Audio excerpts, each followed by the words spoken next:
Our fear is if the younger generations, the future generations don't understand the sacrifices that were made, that we won't be prepared, that future generations won't have that shared value and shared knowledge passed down, and so we ended up in a situation where as a society and a civilization, a country, we're not prepared for some great obstacle that's been placed in our way, and we'll have to learn it from scratch. And that's a very expensive way to do it, and I'm not just talking about in terms of dollars, but also in terms of human life and all of that. I think we bring history alive in particular when people are actually on our campuses, our landscapes of war. And I'll give you let's say that a group of 10th grade students who are studying American history, and maybe they're studying the Vietnam War, and they come to our museum. We know they're coming, we're prepared for them.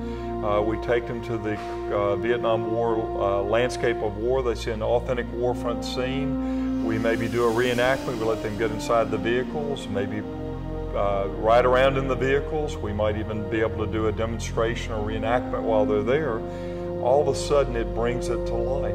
The sounds, the smells, the work that's involved to make things happen. So I think in that sense we bring it alive with the equipment and the setting, and then also sharing the stories. So while they're there, the tour guide, who is probably will be a veteran themselves, may tell a story about here's what happened with Sergeant Joe Smith in Vietnam on this day, and as you learn that individual story, it also helps bring it alive.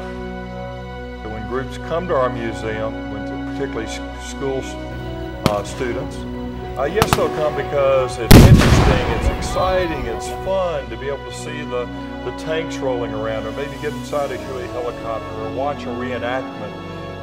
Those are all exciting and add to a sense of this was a fun experience.